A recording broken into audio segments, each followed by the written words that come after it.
start. We start recording. We're good. We started. We're gonna edit that Live from LA. This is Smart and Mild. Smart and Mild. Today we have a special guest sitting on my right. So he's lounging. Lounging, chilling. Coming in real low key. The boy, the man, the myth, the legend, the comedian, the up and coming, the motherfucker, Mark Stevens, everyone. Come on. Got Mark Stevens. Mark Stevens. Thanks for having me, guys. Really happy to be here. Oh, we're excited to have you. We're excited, man. Dude, like we saw you over at the Supernova. We saw you in Los Angeles. Mm-hmm. You were going on stage. You were opener, and you also like sometimes you go midway, sometimes you close. It's very rare. I'm normally in the middle or near the end. Well, if I open the show, I normally will go back on stage and be like, all right, guys, thank you for coming out. Yada yada. Right. I'm normally the leadoff guy, which a lot of people hate that position. Right. I have always loved it. It's weird. I like some people hate like leading off or hosting. I have always enjoyed both those roles. Right. Like I love being like, I think just I love like entertaining in general. Like I love if I'm having a party, I love having people over at my place. I love being the guy that plans shit. I love opening. Also, is because like if you've never seen me live, it all started I was kind of referred to myself as this like way back in the day. It was my very first time at the Hollywood Improv. It was the first time in the main room. Yeah. It was 2018. And for me, that was like. You know, it's like for me, it was like, oh, this is the biggest. I'm like, this is the biggest show of my life. Yeah. Naturally, that has changed over the last few years. Right. But I remember I went up and I did my thing. I had set. It was like a really I own the moment there, not to yank my own dick, but I did. Sure. And it was funny. So and comic by the name of Nemir, Nemr. I always forget his full name, but he's got that special on Showtime called Bombing in Beirut. I brought him on stage. And after he came up to me and he was like, man, following you is like following a rock show. I'm like, that's what I do. I love it. And then Faisal started calling me. Faisal's like, oh man, you're the one man rock show. And I'm like, yo, I fuck with that. Okay, all right, word. So, and then that's kind of what happened. As a matter of fact, the very first time we did Supernova with Faisal on, it was the second time I'd like been on the flyer and everything. It was back in like, I want to say early April. And it was on the flyer. It was just me, Faisal, and then the rest of the lineup was Taylor Tomlinson, Eliza, Sarah Silverman, Jeff Ross, and Bill Burr. So for me, it's like killer. So it's like I remember like I couldn't even believe that, you know, like I'm on this flyer. This is the second time I was on a flyer like that because the first time, like, and it was like I remember I was just so when I lead up the show, I fucking have a great set. Yeah, and you've seen me do my intro where I like get the crowd pumped up. See, the first time I ever did it was that show. Because the one that we went to. No, it was the one I just mentioned with the flyer. I was always me on the gigantic lineup. Right. I was like, so what I did is like I remembered. It was just when I was like 19. Me and my buddy drove to New York from Boston to see My Chemical Romance at Madison Square Garden. It was their last show before they kind of went into hiding for a few years. You're totally dating yourself. Sure. Yeah. Yeah, no, yeah, I'll say it. I'm 32. There we go. I don't give a fuck. Yeah. And I remember like it was My Chem, Taking Back Sunday. Yeah. And then some band that no one knew, and I don't know whatever happened to them. It was the only time I ever saw them. They were called The Drive. Okay. Or whatever they were. Okay. And so they immediately, so it's like they open with a song. No one knows or even gives a fuck about these people. So the second they get done their song, they go. They didn't even say their name. They go. My Chemical Romance is coming to this fucking stage. The place goes bullshit already. So okay, because the number one art of comedy, like the crowd knows within 10 seconds if they're gonna like you or not. Yeah. So I'm like, okay, so, and they're not there to see me. I know that damn well. You know what I mean? So what I did is I don't know, because I was just having a killer set. This is my second time doing it. A lot of good stuff that happened over the last month, and my adrenaline is so like. Torqued up because you get pretty jacked up. Oh yeah, no, I get real. You're real pumped. Oh yeah, I get real. It's a good pumped. thing. Yeah, especially with the crowd that I had that night, because it was like they were just like I could do no wrong. As a matter of fact, like most of the crowds I've had there is like I could do no wrong. Right. Yeah. So I'm like, I was like, are you guys ready to have a good time tonight? Yeah. And I don't know for whatever reason I just did what they did. I'm like, no, that's not good enough because I'm like, I've got Elijah Schlesinger coming to this fucking stage. Yeah. And the place starts cheering. I'm like, we got my homie, the roast master, Jeff Ross, coming to this fucking stage. Place is getting louder. I'm like, we got Sarah Silverman coming to this stage. And I'm like, and another guy, I think you know his name, and it's Bill fucking Burr. I was like, and place is going insane. I'm like, so I'm gonna ask you one more time, Supernova Comedy, are you ready to have a good fucking time tonight? And it's like, yeah. And I'm It like, just blows up. oh yeah. And I'm like, guys, coming up next, he's one of my best friends. You know him so well. Put your hands together for 1 minute. Faisal Lawrence, let's go. I went, yeah. And Faisal gets on stage and he's loving it. He goes, guys, keep that going for Mark. He's got to switch to decaf. And I'm like, it's all natural. Well, and this is coming off of a time that comedy, everybody was sitting in this space of, is it coming back? Right. Where is it going to place itself? Yeah. Supernova Comedy in Los Angeles, if anybody hasn't known, it saved comedy in this space, this overlap as it may be a Band-Aid, but it'll probably prolong itself into being the long-standing space for these huge shows in LA. It really has. Like it started as a show, you know, kind of like an underground thing when not when the whole COVID-19 thing was like still like rampant and stuff like that. We didn't know if live comedy was coming back, and it was like it was the point where the vaccine had been developed and people started to get it. So at that point we're like, all right, you know what, fuck it, we can't do this, and we can't we're all locked in and shit. It's like we're dying on the inside at this point. You know what I mean? Yeah, totally. Well, because we're like these novice comedians, but we're also just all hype boy comedy fans. Yeah. And so we found ourselves like scrolling for a long time, trying to figure out where things were going to happen. Yeah. And it was dormant. And I even think like all the different like improv clubs, the Comedy Store, we're still kind of waiting for them to fully show back up again. Yeah, it's weird. Well, it's because it's just what is just lack of staff, for every club, because it's hard to get staff for restaurants right now because remember, still people are getting unemployment, and it's like, and I get it. It's like, well, why would we do something that because it kind of shows the folly and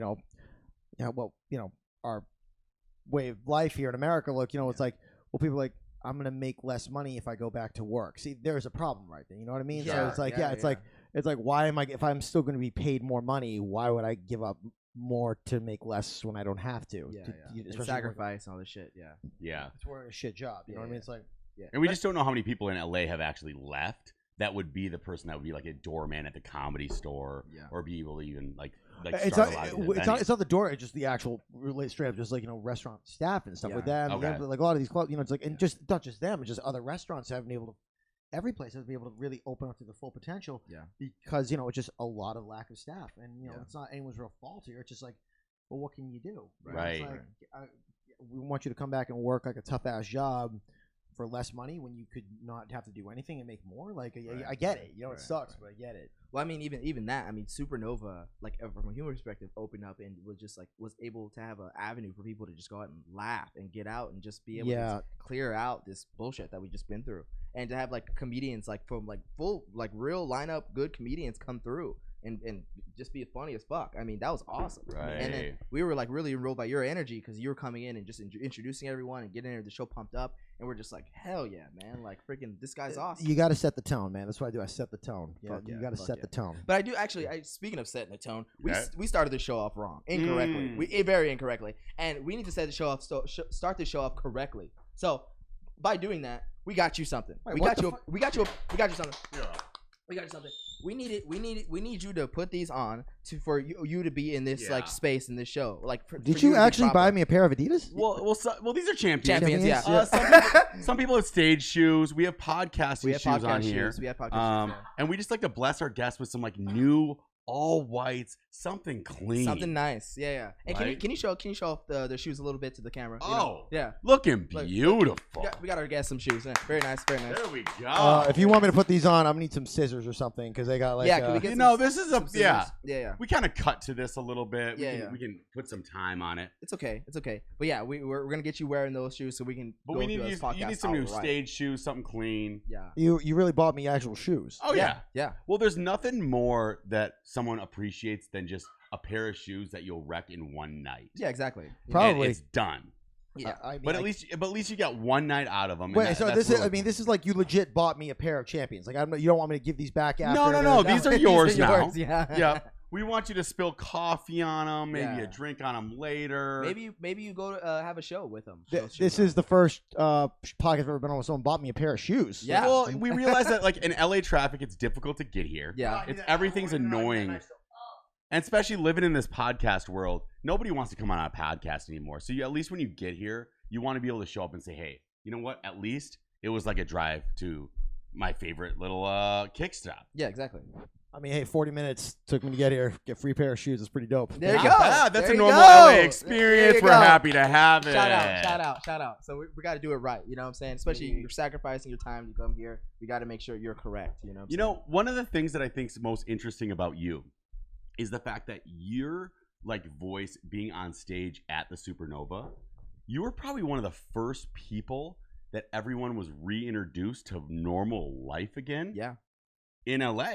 Yeah. You get to see all these different faces taking off the mask and being like, am I okay here? Yeah. Is this going to be, are we going to be all right? Are we going to survive this thing? Yeah. And most of my friends say that when they go out and party with me. They're like, are we going to make it through the night here? Are we going to be okay? Right. Yeah. But you've had a unique experience on being that kind of that front runner to a lot of people's experience. Yeah. Yeah. Feeling like they're just in this crazy new world, and you're somehow on stage in a massive venue. Yeah, yeah, yeah. That's okay. Hold on. I'm just. We cut to this. We're gonna cut this. We're not live. It's okay. I'm just lacing up. Yeah, but that's take your time. Get your new kicks on. Take your time. Yeah. Looking clean. Yeah. One thing about white shoes, though, I mean, I do pray for you in those, because you so easily scuff them, and then they're kind of never the same after they're new. That's why you want to be gifted white shoes. Right.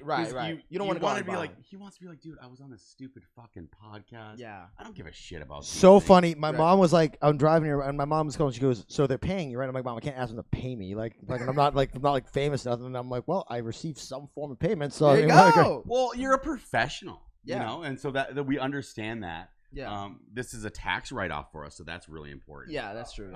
So we try to be smart with our money. That's why we said show it off to the camera. Show it off to the camera for the IRS. Cam has invested all of his money in Bitcoin and Ethereum. Yeah. And Doge. So he lost 30% of his income. Very disappointed. Within the last 3 months. Very disappointed. Yeah. Very disappointed about that. I put in about $300 total from all my crypto. Cryptocurrency came back during the pandemic. You didn't think it was going to go away after the pandemic was over? Come on, it's only because people had nothing else to invest in. Yeah, right. It sometimes it makes you an extra $30, and sometimes it loses you $30. I think crypto is really interesting because it just comes back to the fact that it's still backed on or based on the U.S. dollar price of it, and as long as it's tied to the U.S. dollar, I just find it interesting in its use, So, by the way, I have to say this right now. Because speaking of shoes, yeah. So I was in Vegas a couple days ago. Yeah. And it was funny because it's talk about things getting back to normal. Yeah. Yeah. This shit might be over, but life. This is gonna. My buddy was like, this isn't gonna end until the end of 2022, and I'm like, well, I don't think it's gonna be around that long. Maybe not the virus, but just life in general. And why I say this is because 100%. And why I say this is because even people trying to get their life back together and having to live a normal life again. Yeah. And people even going to work now, even people who are working, don't even give a fuck. But what I mean by that is that me and my friend Kiana were at the park MGM by the pool, and the lifeguard is sitting on her lifeguard tower, and this is the lifeguard who is on the clock. Yeah. Wearing sweatpants and friggin' shoes. I saw this on your gram. I was like, what the fuck? There's not giving a fuck, and then there's being a lifeguard wearing sneakers. You're gonna be drowned by the time she gets them off and in the water. Yeah. And also, side note, they were Air Force Ones, so she didn't give a fuck before the pandemic. No. And she's not gonna jump in with those. No, she's gonna take them off. She's not gonna jump on the sand with those fucking things. Yeah. If you're wearing Air Force Ones, you didn't give a fuck about your job before all this shit happened. Okay, guys. That's a sign of you. And for those of you who don't know what Air Force Ones is, think of every guy you've ever seen at a bar wearing red basketball shorts and a t-shirt, and that's what they're wearing. We actually should switch all of our shoes to black Air Forces. Yeah, fighting shoes, fighting motherfucker, like Timberlands. Can you show off your shoes with them on just a little bit? Yeah, I just want to show. High rise. Oh, those are clean. These are really sweet. I will say. Yeah. Air Force Ones have been in every World Star video ever. Yeah.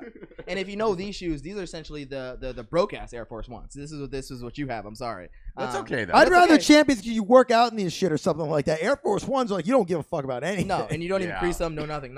So so dude, I want to talk about you. So you're good at what you do. You're a professional. You started kind of doing it at Supernova. Did you start there, or where did you start doing comedy? Oh, I've been seeing for less. I've moved to LA. I've been 7 years back in June. 7 years back in June. Did you start when you came here, or did you start beforehand? I was doing it in Boston for a little while, but like. Okay. You know, I knew that's all I ever really wanted to be. Not to mention, I got a job at some entertainment company when I first started. So I was like, okay, I'll move out here anyway because I knew what I wanted to do. And the scene in Boston at the time was just so dead. And it's like, and it's also, it was such a shitty scene to be in because it's like all these people who like thought like the biggest thing was this or that, and they worship these. And it's kind of funny when I went backwards, I heard them talking about like, okay, for example, I thought just the way they were talking. Well, the Jeff Ross, for example, they're like, oh, you know, so it's like we thought we were good at roasting, but then he came and he's like, he brought these people on stage and he was talking about Jeff like he's a deity. And I'm like, yeah, I mean, Jeff's like a good guy and stuff like this. And they're like, you talk like you know him. I'm like, I do. I've been to his house a few times. He's a nice person. And everyone's looking at me like I got 5 heads. I'm like, they're just people. Yeah. Sure. Yeah. They just make more money doing what they do for a job than most other people in our profession. It's just really that. Like, they're all the nicest people. I will say it is cool to know all these people now, like, and I will say this, and they're all like so chill. Like, I mean, like Nikki Glazer is one of the nicest people you could ever meet in your entire life. She's a sweetheart. Now, my first show at Supernova was back in March. This is the first how it kind of happened. Right. Is that so? I'm not going to say anyone's name here, but the head producer of it and Booker, who's been a friend of mine for many, many years, he told me, you know, he's like, he goes, I'm going to get you on a show, have you on the 27th of March. I'm like, word. Okay. And right there, I'm like, oh, this is going to be the biggest night of my life. That'd be wild. Oh, well, it got more wild. Yeah. I originally thought I was going to be with like Sarah Silverman and Jeff Ross. I was like, which was crazy. 2 days later, he calls me and goes, hey, do you want to perform this weekend? We need an extra pair of hands working the show and this and that. He goes, I'm like, goes, cool, Bill Burr's going to be on. I'm like, holy shit. Yeah. Holy shit. That was a holy shit moment. I'm like, and when I saw the flyer, I'm like, oh my God. Where were you at, like, in your comedy career? What other things had you headlined before that particular moment? You know, I was getting, well, it was like right before the pandemic hit, things were going, I was working my way up the ladder and shit. I mean, I was getting development spots at the Improv and stuff like that. Yeah. You know, I was starting to get like development spots. Interesting. But that's so cool to know that like that's where that little jump happens. Is like being available, being a freaking hard ass worker. Because when you're at the Supernova, we can tell that you're making that thing happen. Yeah. Well, you are part of that process to be able to even allow that environment to be available. Yeah. Because so this is kind of what had happened. So I get there that night, and you know they're teaching me how to see people and this and that, and then the second show starts, and the comic who led off said, "Hey, I'm gonna bring up." Because Bill had to be out of there fast, so he went second on the second show. I love that, actually. Yeah. I love when Bill Burr goes second. We saw when that happened. That was interesting. So, yeah, well, this time around, and this was my first real show in 9 months. And the last time I had even done a real show was in San Diego. In 2020 was July in San Diego, and I've at American Comedy Co. and I performed behind glass. Like I couldn't. Oh my god! Oh my god! Okay, so and the audience couldn't even see me. I'm like, did you ever do a Zoom show? Oh god, that is. Because Faisal was telling us the Zoom shows make you want to jump. Oh, dude, trust me, I was thinking about every time. It was like it was the worst thing. People were like, oh, you know, Zoom comedy's fun. I'm like, no, it fucking wasn't. You're lying. Yeah, it's horrible. You're fucking lying. Shut up. Shut up. The only people who like Zoom comedy like those shitty alt comics who didn't like being in clubs to begin with anyway. Right. So,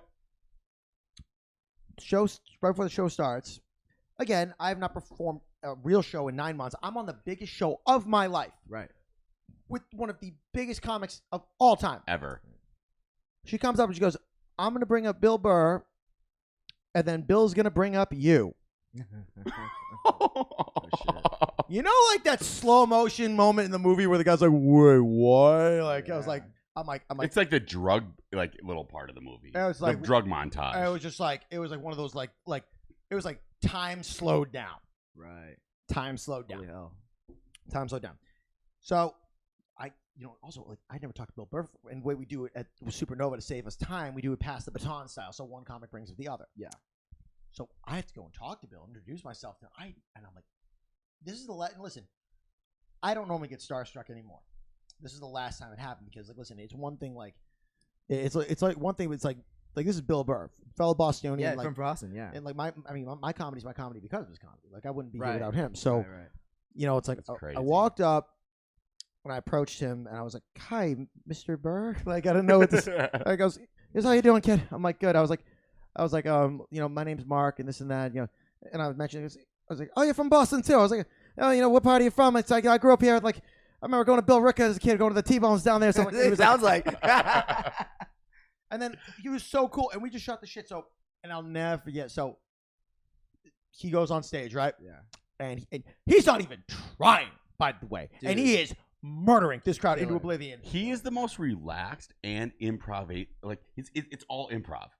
Right. I swear he just comes up with it that day, because you can go to a set the next night and it's different. Yeah, well, he's been working on. It's crazy. His comedy show sounds like his podcast. It's not like he's just sitting there talking. He's a god. He goes, he's like, man, I hope I get fucking canceled. I don't need this shit. Yeah. And so he's murdering for 20 minutes. Now, Trevor Wallace, Trevor Wallace, yeah. Absolutely. My boy. He's next to me, right? And Trevor's next to me. And Trevor knows that I'm bringing Trevor on stage. Trevor knows I'm also about to follow this. So Trevor is seeing Bill do this, knowing the least accomplished person on this entire lineup, by the way, is just, I'm about to follow a god, not just anyone. I'm following a god in our industry. And Trevor just sees it and looks at me like, so imagine like I'm Trevor and I'm right here, right? Right. Just goes.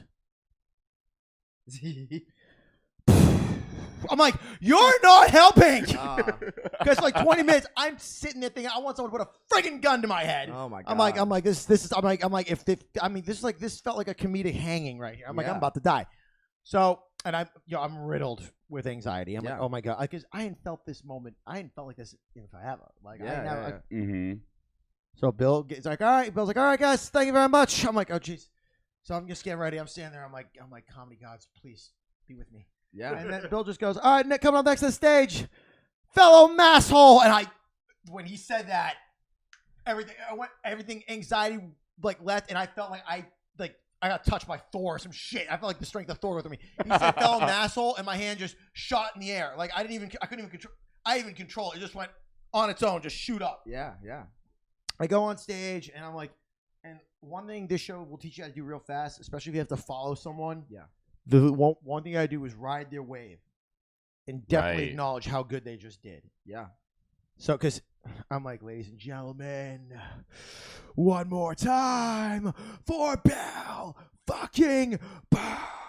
And the place goes nuts. So and the place is still going fucking banana sandwich. Yeah. And I open with what is one of my favorite jokes I do now to this day. It was one I'd written because I knew it was going to be on this show prior. Yeah. So, and I was like, I got to get back to work here. So I was like, I went back out and started hitting like some outdoor mics and stuff. And this is one I had written a while back. And I was like, I didn't have a chance to use it yet. So it worked well, a couple of mics. I'm like, well, biggest night of my life. Might as well lead off with this brand new joke. Yeah. And it's because Bill was talking about woke people and shit like that. So I'm like, I literally just ride the wave. I was like, yo, Bill's talking about woke people. And you guys have heard me say this joke before. I was like, this is why I hate woke people. Woke people like to cherry pick what they want to be woke about. For example, a friend of mine gets really offended at the word retarded. Fine. But then she will listen to rap music at the very top of her lungs and sing the N-word, and she's white. I'm like, oh, that's why she gets offended. She must be retarded. Yeah. Right. Two things why I love that night. One, the place exploded with applause because they love the joke. And second of all, the person who the joke was written about was sitting directly. No, that's great. Oh, it was great. And great. Yeah, my friend Vanessa is like, she's sitting there like I can see her person. Like my friend Brian is in the booth next to her. He's like banging on the glass, pointing. You're like, oh, that's you. It's so fucking funny. Oh, that's amazing. So oh yeah, it's like, oh, it's great. And then and then Mark was like, you did a real good job. I want to come back. We're gonna need an extra pair of hands, especially because someone who used to work on the show kind of left a month later. So it's like they needed an extra hand, and it's like I wound up like falling into being one of the people on the show, and because I did a really good job, and I'm a good leadoff guy, and then it kind of went like that, and it's just been, and so I fell ass backwards in what is, Tom Segura a few weeks ago posted on his Instagram, actual Instagram post being like the best show in the world in LA right now is Supernova, and that's like, real though, very real, and we went from and you're on that every day,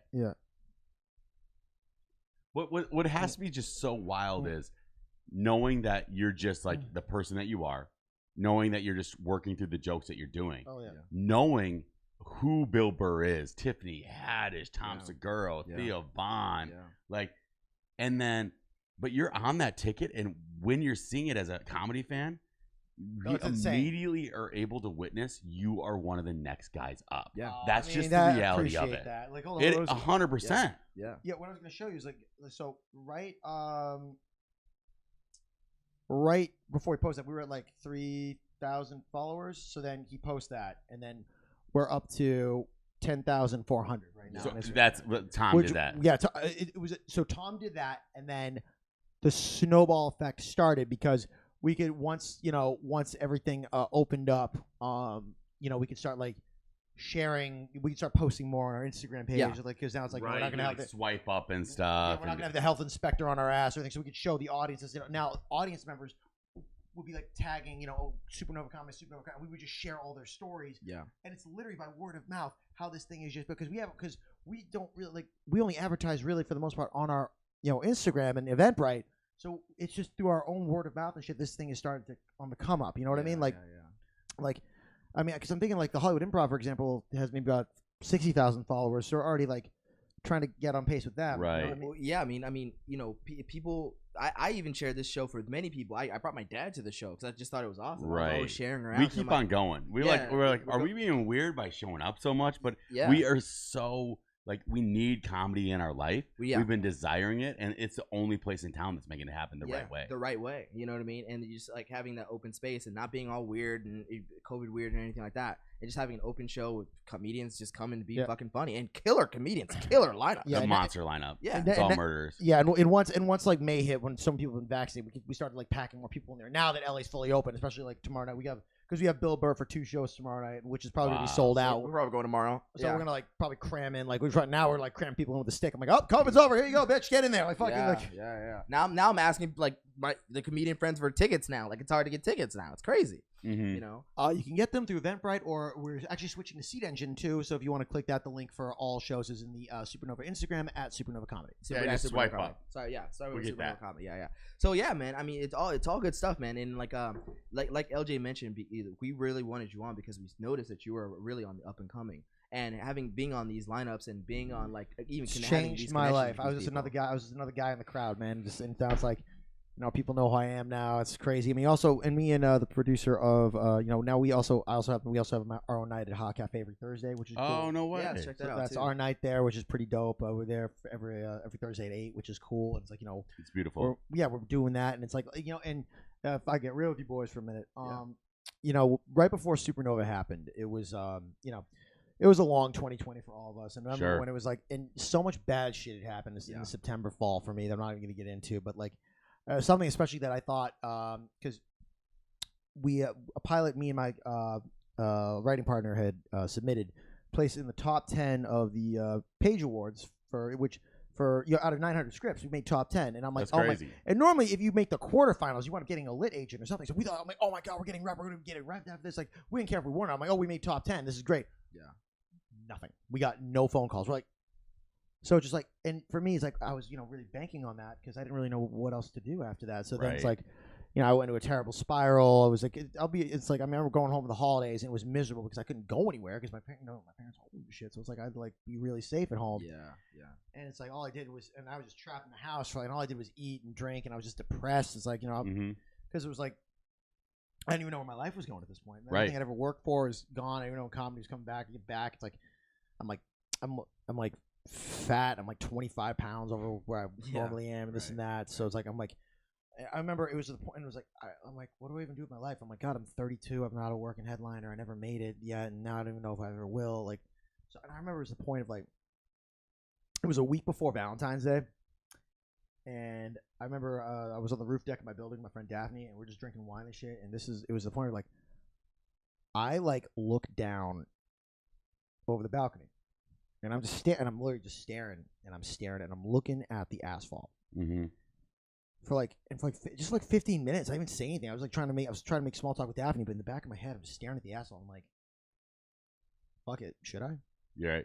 Yeah, I was legit thinking. I'm like, because I was trying to get like a real estate license for some kind of job. I was sucking at that. That was getting different. I'm like, I can't do anything. It was the point where like I had a breakdown on the phone to my mom. I was like, Mom, I'm 32. I was like, Mom, I'm single. I'm fat. I don't have a real career. Comedy's done. I don't even know what I'm doing with my life. I'm a 32. I'm like, I'm a 32-year-old loser and shit like that. It was like all of it. It was like literally hit a rock bottom. So I remember I legit for a week just drove around just thinking about what do I do? And what pulled you out of that moment though? That 15 minutes where you're sitting there saying, do I go or do I not? It was just like, you know what? It's like, it was one of those, and because I literally it was 15 minutes. It was like almost a whole week of like just me driving around doing soul search. It was even in the back of my head, I'm like, should I just plow into this fucking post right now? I thought about it for a long time. 100%. And I've had these moments in life too. I've dealt with that anxiety, depression, where you're like, what is my expectation of where I go next? It's a big God thing for me, but it can be difficult. Yeah. So for me, it's like, you know, but I thought about it, and I think of every aspect of things that have thrown. I've had such a crazy life story, and it's like everything has always come down to just not giving up. And I'm like, you know what? Yeah. Not giving up got me this far. I'm not going to give up now. So I was like, and right then and there, it's like it's really the energy you put out is the energy you get back. 100%.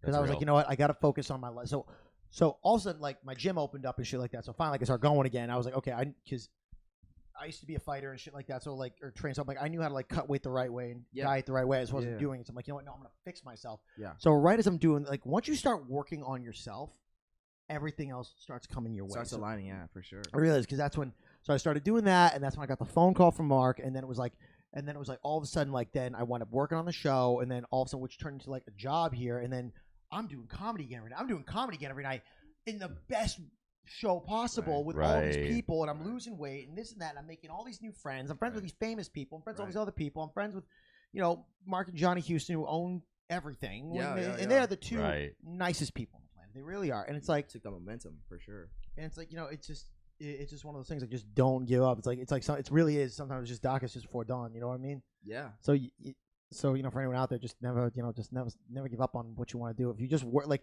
you're not going to get everything you want. You're not. But if you work hard and are good to people, amazing things will happen for you. It really 100. is. Yeah. No, 100%. And I'm curious. You know, you mentioned a couple of things, like you being in comedy world and kind of like having other avenues for your creation.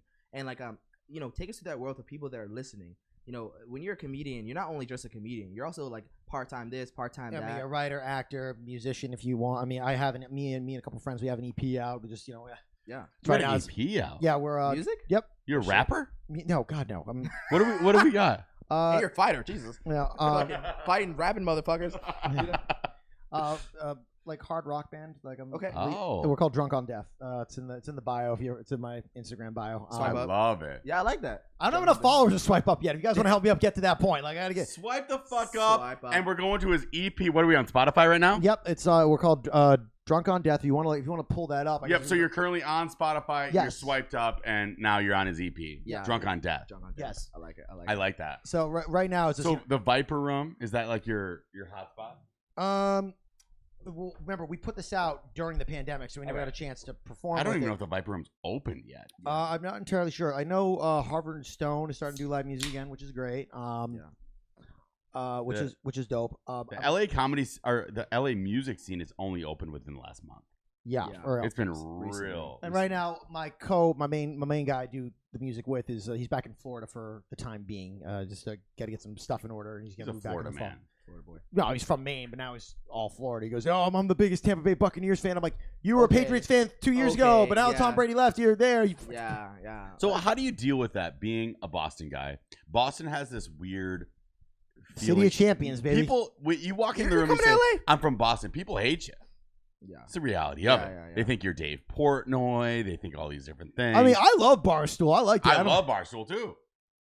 People try to like put such a bad hex on them. They really haven't like done anything. It's like well, no, wait. As a Lakers fan, we have issues with Boston people. It's like that's a rivalry. The Celtics rivalry, and then like now it's like Rams and well, not really. That's not a rivalry. You guys don't even care about them. Yeah, we don't. You guys don't even care. We don't give a shit. The most embarrassing Super Bowl for any team I ever saw. No, that was mad embarrassing. We were actually talking about that in our last episode. I was like, that offense you guys had that year, and we held you to 3. And I'm like, what the shit is wrong with you? And also, what's even more embarrassing, was the fact that Super Bowl was all Patriots fans. It was like there was maybe like they were playing like spot the Rams fans. Yeah, you could maybe pick out 5. I was like, wow. So no one gives a shit about this team. Being a Vikings fan, it's so much fun going to games locally here. Yeah. Chargers, Rams, it doesn't matter what it is. it literally just feels like home field west. Oh no, all the time. It's amazing. And you know what? I realized because like with LA, like you got to prove yourself. Okay, like we get it. We're bougie. We got to win championships and then we'll show up. Like Clippers, like you can probably no. The Lakers. You probably still get Clipper stickers for like $30. Okay, like you need to like show up and pull up and like fucking like not know like. BS you guys care about the Clippers when the playoffs roll around. The Lakers are out. That's but no. The only town injuries. No. You guys do not care about your teams out here other than the Lakers. And why I say this is because I was down here in 2014 when I first moved out here. I was downtown next to the Staples Center when the Kings won the Stanley Cup. You guys didn't give a shit. Oh, no, we don't give a fuck. No. We care about the Lakers. When Boston won the Stanley Cup in 2011, the entire city was out raging all night. Yeah. I'm down here thinking about to be a rage fest, and people are like, woo, that was fun. I'm like, you won the Stanley Cup. You won the most beautiful. You won the hardest trophy to win in the most beautiful in all of sports. And you don't even give a shit. I was so mad. The only time people care about the Lakers is when their friend gives them floor seats. Yeah. That's the only time you guys care about a game at all. Yeah. It's disgusting. They know like top 3 players. And that's also, I'm going to say this. I think you guys got a little bit exposed to the bubble team. Same thing with the Heat. Same thing with Miami Heat. Those were the bubble teams, man. The bubble team. I mean, we got fucked up because of injuries, and the NBA is really good, and fuck the Suns, we'll get it, whatever. But like, I'm rooting for the Suns. I want Chris Paul to get 1 ring. Plus, fuck Giannis. Fuck the Bucks. Skull Vikes. I did think about this, especially according to you. You do a little. You remind me a little bit about like you remind me of Chris Paul, but like the white version, like white Chris Paul a little bit, like you. And so, I don't know. You just kind of have that vibe. Kind of breaking the ice on me. I'm sorry. Yeah. What would that vibe be? I'm trying to think like Chris Paul. He's the truth. But I was almost thinking like White Carlton, from Fresh Prince of Bel-Air. But like you're funny, so it's different. But it's funny because they always not unusual to be loved by anyone. Perfect. And by the way, you have a really good Bill Burr impression. I thought that was really funny. Oh yeah. So you coming up in the space, from Boston. I mean, having Bill Burr come up, it's like me coming up and playing with like Kobe Bryant or something. That's huge. Literally what it felt like. It was like I remember when I posted the flyer, I even said at the end, like, guys, tickets here, and I just go, whoa, dude. Like, I was like, whoa. Like, I was like, yeah. And I'm a big fan of him, too. I have actually, I remember a long time ago when I was selling insurance and stuff, I was listening to him when I had, like, really long drives home. And, like, I would have, like, 3-hour drives, and I would just be sitting there laughing my ass off. Him talking about, like, all those different things. Like, and also I mentioned as well, one of his biggest jokes, he's talking about Britney Spears having a Ferris wheel or whatever. And he's like, I'm 32, sitting on a futon eating mac and cheese. And he's like, look, why this bitch got a fucking helicopter? And and I thought about you because you're saying you're 32, and that was when Bill Burr was like, that was a long time ago. Yeah, I mean he's like 50 something now, but also it shows kind of like the beauty of it because like you like comedy's such a long stretch, like because long stretch. Man. Me, a friend of mine, she was freaking out like I haven't made it yet, and this and that. I'm like, dude, fucking like, look at the biggest comics in the world right now. Is like. I mean, what Whitney's pushing 40 something. Yeah. Fucking, like, so I don't know how old Nikki is, but I mean, like, I don't think she's pushing 40 yet. But like, fucking, like, they're all like to this point of like, it's only now they started to break. I mean, Tom Segura's like almost like he's in his mid 40s. Same thing. Yeah. And comedy's better once people have a little bit of age to them. Yeah. Because they have perspective.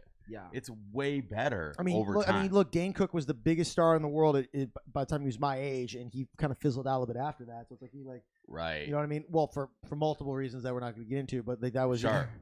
Well, what's funny about like if you ask a little kid who's their favorite comedian right now, they're like David Dobrik. They'll think about like the Nelk Boys or something like that, which is crazy, right? It's usually a YouTuber. That's like funny Mike or something. I feel bad for Trevor because he gets lumped in with that. He gets so pissed when first he's like the YouTube guy because Trevor's like, I've only been doing stand up 12 years, but sure, I'm a YouTuber. That's like yeah, isn't that funny? Right. Yeah, she gets really pissed about that. I don't blame him. Like it's like, don't get me wrong, he put out great content and got him tons of followers. Like he's got more followers on Instagram than I think almost any other comedian. He's got more, like a couple 100,000 more than Bill does. But that's how he's going to be found, though. That's just the reality. But that's how he got found. He just put out good content, and that's kind of what you need to put out now. It's not just your act. You have to put out some kind of content, which I'm slacking because I used to have a podcast, but it wasn't doing much. So I'm trying to think of like trying to start that up again, put out some videos, something like that. Yeah. Sure. But like, people forget. It's also because I mean, COVID almost killed comedy to an extent, and the only 100%. I mean,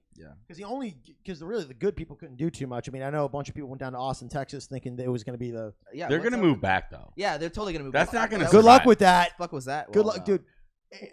because why did you not leave? Why did you not go to Austin? Because I knew that I knew I was gonna look. I'm gonna wait this out, and once it opens up, oh boy, there's gonna be so much more space for me, dude.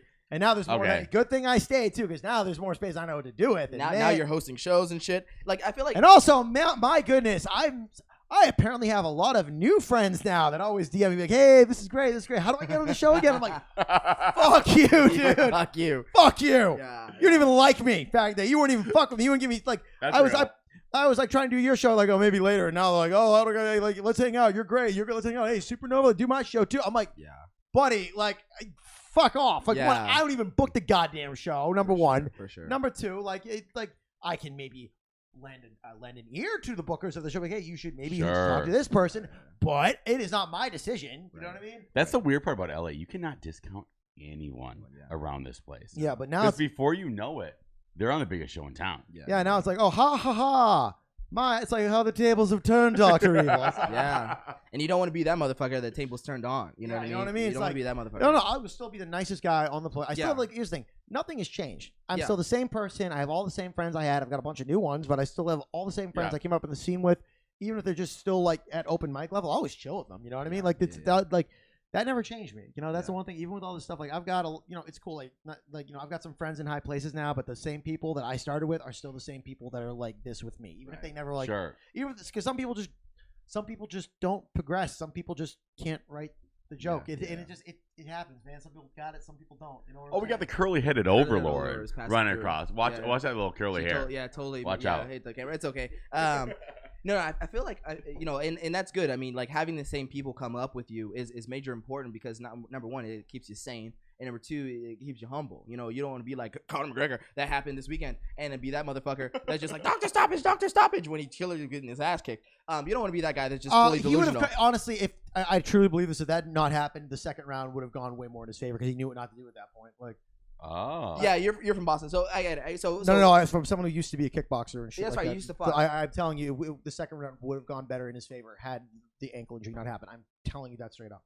Okay, so but if you break a bone, you break a bone. It's over. Okay, so it was somewhat even on the feet, somewhat like even. By the way, I got back from Vegas that night, and everyone's like, "Why wouldn't you try and stay down there another night?" I'm like, "Cause you know why? Cause shit like that can happen, especially in MMA is the most unpredictable thing. Very unpredictable. Because everyone's like, "Well, yeah, well, it's just like with Mike Tyson." I'm like, "No, everyone knew he was gonna go out there and beat him in 2 minutes. Okay, everyone knew that. Yeah. Everybody knew that. No one could have seen that happening. That was legit insane. And okay, why I say this is, okay, look at the fight between Anderson Silva and Chael Sonnen the first time. I saw the first time. Where Chael's kicking his ass. And then with 100%. the last 30 seconds, fucked up, and he got a miracle triangle choke, which was unreal.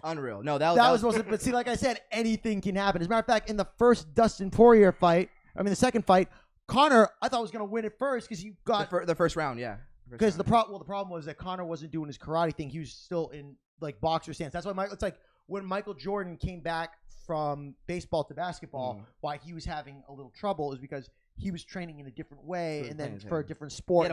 He had different muscles. And Yeah. So I mean, as a fight fan, you're a fight fan, so we talk about this. So like, the first round. First of all, Conor McGregor is definitely a first round fighter. Okay, we know that. So, but the first round is a little bit even, but like towards the end, then Dustin Poirier had him at the end. Like he was got him at the cage. He was gonna fucking finish. See again, came back, and then they were kind of even somewhat, but like I knew it was going in Dustin Poirier's way, just the way the first round ended. Shane Carwin versus Brock Lesnar. Look at that fight. I don't think I've seen that one. Shane Carwin was doing way more. I couldn't even believe they stopped the fight. Dan was probably like, Dan was probably looking at the referee like, "Don't you dare stop this in the first round!" Like he's probably, "Don't you dare fucking stop it! You value your job. I don't give a shit. He's still breathing. He's still moving. Don't you dare stop this fight!" He probably said the same. He's probably said the same thing to the ref too. He's probably pointing at him like, "Don't you dare! Don't you do it! Don't you fucking do it! Is he knocked out? Is he knocked out? No. Does he still have his hands up? No. Yes. Don't you dare stop this fight yet!" He didn't say that shit in the O'Malley fight. I know that. That shit. But then in the next round, Brock comes back and actually gets submits Shane, which the whole world couldn't even believe. Right. I'll never forget Dana White goes submission of the night goes to Brock Lesnar. He couldn't even believe he said that. Like, you know, he couldn't even believe he said that. I almost thought Conor got him in a guillotine for 1 second. I was like, oh, he almost had a guillotine locked in. I was like, get the fuck out. Yeah. That would have been that if Conor McGregor won first round submission, the world would have broke. I was like, even though he was on Twitter talking about like no takedowns, no submissions, all top fight, and then he didn't even like follow his own rules. He was like fucking trying to get Dustin in a guillotine and shit. Karma comes back to get everyone, no matter who you are. So always be good and careful what you say. Like, except for Dustin Poirier, except and Khabib and who else? Khabib, that guy's out of his mind. Freaking, he jumps off the like. I was like, this guy's got a whole crew that'll kill you. I mean, yeah, but both of their crews, like that full Dylan Dennis and shit, like they're just fighting. No, I mean that is one crazy Russian fuck. Jumps off the thing like the WWE tries to fight this guy in the middle of the murder people. It's and fine. Then posts a picture on his Instagram of him sitting on Dana White's car, being like, just in case you motherfucker try to take the belt from me, I know what your car looks like. I smashed the windows in. I'm like, murder. Yeah. He's sitting on his boss's car, be like, you take it, I'm gonna fuck up your car. I'm like, you are. I'm like, wow, there's no fucks given. And then telling the president of the biggest fight company in the world that you work for, I will smash your windows out. No, that was awesome. There's being hard. There's being hard as fuck, and then there's being Russian. Okay, there's being hard, and there's being Russian. Okay, yeah. And that shit was awesome. That was like one of the best. I mean, he was being. I mean, he was the bad guy in that moment, though. He was being a dick. But still, he's like, I'm fucking Russian. But dude, like Conor was talking trash about his family, about his fucking everything, about his religion, about all this shit. Oh yeah, well that's so like Khabib handled him, knocked his ass out, and he's like, Khabib was probably like, that's it. Like now I gotta fuck more people up because I'm still mad. I'm gonna jump out the cage and start fighting motherfucker. It's wild. That's what he did. That was it. I'm watching. I'm like, you lost your goddamn mind. That was a great moment. That was a great moment. But see, I love for saying like, all right, so this is one of my favorite Supernova moments. Was like, it's the only standing ovation we've had. So Adam Ray is on stage, and Adam is one of my favorite people in comedy, and and he's also a good example of like sometimes people rush to put out specials and stuff. Like I know some people are like still local is trying to put out a special. I'm like, why are you doing that? You know what I mean? Like wait till you're bigger and you back him. Like Adam's doing it the right way. Adam's just getting bigger and bigger and bigger. So when he finally does put out that special, that's gonna be unreal. Just pop big, It's gonna be huge. You know what I mean? Because right now, I mean, like, with him on Young Rock and everything is helping. His career's just growing and growing. And the shit he's working on is just getting funnier and funnier and funnier for him. Yeah. So and he's doing it the smart way. He's making money. He's doing this. He's making his money. And just building that act. So when he finally does put out that special, that is gonna be like good. You know, but anyway, sorry about no. Sorry to hype up Adam, but here's where we're going. So he's on stage. And these people, are heckling him, and he's roasting them into oblivion. And he's roasting them so hard. And he's still doing it in his nice, quirky Adam Ray way. Like, you know what I mean? Right. So finally, it's to the point where, like, he keeps trying to move on. They keep heckling him. He keeps destroying them. Now, this is going on about 4 or 5 minutes. And at this point, I'm like, okay, I'm putting a stop to this. Yeah. Because I have to go. I'm like, okay. So I'm walking over to tell these people to shut the fuck up, right? Yeah. So as I'm walking over. Heckling him. So as I'm walking over, Adam sees me, goes, yeah, you know what, Mark? Kick him the fuck out. I'm like, wait, what? So I'm like, get up. Yeah, I'm like, but I'm for it. I'm like, so now I'm hyped up. I'm like, get the fuck out of here. And the guys look at me like, what I do? And I finally smack my hand on the table. I'm like, get the fuck out of the goddamn room. And then they get up. They're taking the walk of shame. Adam is still roasting them. Adam's still roasting the shit out of them on the way out. The crowd's going nuts. Adam's just going off. Yeah. But he's still, and I finally slammed the door by him. I'm like, get out of here. And then Adam goes like, thank you, good night. Adam gets like a standing ovation. Wow.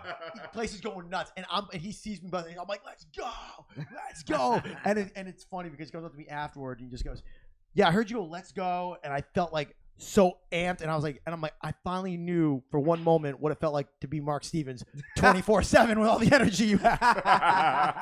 That's funny. And but I tell you this though, this is Adam roasting this couple into oblivion, right? Yeah. And he's Mr. Nice Guy. But I keep thinking, if that was Anthony Jeselnik, oh my god, or Tim Dillon, or Jim Jeffries, or Bill Burr, that would fuck you. Oh god, that would have been the end. And dude, Hecklers are so interesting because like they really think that they have something to say when they're sitting on the side. Like they came to a show and all of a sudden they feel like they have something to say. And they're like, I don't. It's usually stupid. Like they'll like comment on a joke or something, or like say something that ain't right, or whatever the case may be. And they just felt like they have the right to talk. Like I only did like 2 shows, and I had a friend of ours, and she was drunk and started talking. And I'm like, this is my show. Shut the fuck up. Remember that? Right. Like, and I was like, bitch, like what are you doing? Like what are you doing? Like and there was like 20 people there, but I'm like, bitch, why are you talking? You know what I mean? So I'll never forget this for the rest of my life. This is one of the craziest heckle stories. And I give Jack Knight credit because Jack Knight handled this as best he could. Yeah. So he's in the belly room of the Comedy Store, and this woman will not stop heckling him, and he's roasting this girl into oblivion. The place is going nuts. He's just roasting. And the door, and like, but I'm waiting for one of the door guys. Okay, you gotta kick this bitch out. So like, I think the door guy was waiting because like he was like roasting her, and the place is going nuts. Sure. So it's like with like, and here's the thing for anyone listening at home. Yeah, if we're roasting a heckler and we're killing roasting a heckler, it's great. But FYI, none of us want to even be in that position. Sure. We don't want to be heckled. Yeah. And like literally Jack was even like, he finally goes like, oh, like I love people like you, like, oh, I'm gonna try and beat the comedian. Like, bitch, I got a microphone. You cannot win. Yeah. There is no way you can win. I can out-talk you. Right. So when you're day and night in it too. Yeah. Also, like, this showed up once in a lifetime. This person's sitting there like, this is my nightly. Yeah. And then her man tries to just like calmly get her to, hey babe, like stop. She rears back and smacks him, and the place goes dead silence. And Jack's like, all right, I know you're gonna be like me too and for women, but let me tell you something. I don't know, like I could like, all right, like if this role was reversed and shit like that, the bouncers would have been on your ass immediately. Like, fuck. Yeah. So finally, the door guys didn't do it. Like either like I'm not sure if they left or not, but like no one did anything. I was like, she just smacked him. Like we just wished that, like we just saw domestic assault here. Like, come on, like, leave that bitch immediately. Imagine your girl's heckling and you turn around and get smacked, and I'd be like, I would be such in shock. I would be like, yeah, I guess our relationship is 100% over. So I'm just actually order another drink. just order another shot. So I am curious, your progression through comedy. How long is it since you started? You said 7. I was out here, but you could say like I was doing it like hardcore for like I want to say like maybe 8.5, just because like I was in Boston last year. Because like I started when I was really young. My first open mic came like 17, but like back then I really couldn't do comedy that often because I was a teenager. And then, right. When I was in college, the scene was kind of dead, and I was more focused on like what I would do. I would do shows occasionally, but I wasn't doing it as hard as I could. Right. One, the scene was kind of dead. 2, there weren't that many shows. 3, my schedule in college was I would wake up, go to the gym, go to class, come home, go kickbox and shit, and I would either come back and I would either like do homework and study or go out and party with my friends. It was mostly the second part. That's mostly the second one. I'm with the latter. And it's like also like it's like when you're in a local scene, it's fun, but it's almost like you're almost not working towards anything. Yeah, sure. Being in a local scene, it's fun. Like it helps you get your chops up, but it's like after a while, it's like, all right, I've been doing this a while. Nothing's gonna come from this. So it's like, and after I graduated college, my degree was like in entertainment management. So I was like trying to find work almost a year, and shit wasn't really happening until I found work with a startup entertainment company. Yeah. And then they were based in LA, and I had flown out to LA to do a bringer show at the Comedy Store. I didn't know it was like a bringer show. I just thought it was like, I'm doing the Comedy Store. This is the greatest moment of my life and shit like that. I mean, granted, looking back, that show is the biggest joke compared to what I'm doing now. Yeah. But sure, like, it's the start though. But it was like I first came out, I'm like, this is so different. And I'm like looking at these lines. I'm like, all this trivial shit that people argue about in Boston or local scenes doesn't. I'm like, none of this shit matters, yo. Yeah, you got to either go to LA or New York because 100%. Either it's one of those two cities because it's either that or it's nothing. I mean, get your chops up in a local scene for a couple of years, and then if you after a couple of years, if you're doing good and you want to do it, you got to move somewhere. You got to go to the big city. You got to go to the big city, man. You got to pick one or the other. Yeah. I'm curious, a couple of things. I hear your accent slip out every once in a while. I thought that's kind of funny. When I start getting really passionate about what I'm talking about, or I'm angry, or I'm drinking, or a combination of all three. Like the bar, You give this man a coffee and he gets Boston real quick. Boston. And I'm just curious, we talked about a little bit about, your past and what you're doing now. Man, like, what does the future look like for Mark Stevens, man? Like, especially in the comedy world. Like, is there more like acting? Is there more deals? Is there more like gonna show up to like? Is there more nationwide tours? International tours? The world is just opening back up. It's the point where I can start maybe asking a couple of these people that have seen me perform if they'd be one to take me on the road for now. I know me and my friend are planning to do like Madison, because I've always been like her feature, quote unquote, and she's kind of getting up there too because she just got signed to Gersh and a bunch of other shit. We're like. So we're kind of like planning to do like a Vegas tour and stuff like that to go on the road. So that's fine. Because she's got a good draw and stuff like that. And I'm gonna wait till next month to start working on that because Vegas kind of cleaned me out the last couple of days. Yeah, no kidding, right? So I know it is a little toasty. Yeah, here. it's a little. How are we gonna reference? So that's kind of it's trying to just starting to, I'm working my way up. My Instagram started to get a little bit bigger because of the show. I'm starting to get a little bit of a draw now too. So it's like. It's to the point where I've got some fans DMing me. It was kind of cool because I remember I did a show in this random it was 30. I forget where it was, but it was like 40 minutes north of like California or something like that. It was some random bar show. Okay. But a fan from Supernova, who I didn't even know, so I was there, messaged me, goes, "Oh, I would have came." I'm like, Oh shit! Wow. Like, yeah, people go anywhere to see get a good laugh in. You want to see your favorite comedian. It was crazy because like I had a few people like take a picture of me and they're like, no, we paid money to see you tonight. I'm like, damn. That was a weird feeling. That was a whole new feeling. I never felt that before. I mean, that's the gonna future keep on for you, happening though. That's just the start. That was a weird feeling, man. I had never like that was more surreal than following Bill Burr. All this. I'm like we paid to see you. Yeah. I'm like, yeah, that's cool. Well, I mean, like, Nikki Glazer and Tom Segura were on this lineup, and they're like, yeah, we paid to see you. And I'm sitting there. I'm like, yeah, dude. I didn't know how to. This whole thing. It's still kind of new to me in a weird way. You know what I mean? Yeah. Well, yeah. I mean, there's gonna be maybe me. Who knows? Somebody's gonna be like, yo, like now are you guys ready to fucking Mark Stevens? Ready for this motherfucker? Like, you guys came to see him. It's gonna be that. I mean, that's still a few years and about 17 miracles away. But still coming. That's all right. We'll get there. We'll get there. So based on what you're telling me, man, I think momentum is in your favor. I think you're a big up and coming star. I think good things are coming for you. And I think we're really pumped to have you here, number one, but really pumped to see your future, man. I appreciate that. Love man. it. I'm telling everyone, the comedy gods have truly smiled fondly on me these last few months, and I just hope they stay with me. Promise always be true. Just stay with me, guys. We have one of the future comedy gods here. This is Smart and Mild. This is Smart and Mild, y'all. We love Live you. from LA. Live from LA. We love you guys, and thank you, Mark Stevens. Really appreciate it. And hope you have a great day. Hope you have a great future, man. We think everything's gonna be good for you. Thank you guys guys so much and for coming. We loved it. Love you. And hey, if you guys want, tomorrow night I'll be with Bill Burr 9:30 p.m. at Supernova Comedy. You can find us on Instagram at Supernova Comedy. Our personal, my personal Instagram is at Mark Stevens Comedy, and I will be at the Ha Cafe at 8 p.m. on Thursday. So if you guys want to come out for any of those shows, please hit us up. Give me a follow. Give the show a follow, and give these guys a follow because this was very fun. Thank you for having me on, boys. I go appreciate follow that. Mark Stevens. Woo-woo. There we go. All day. We love this guy.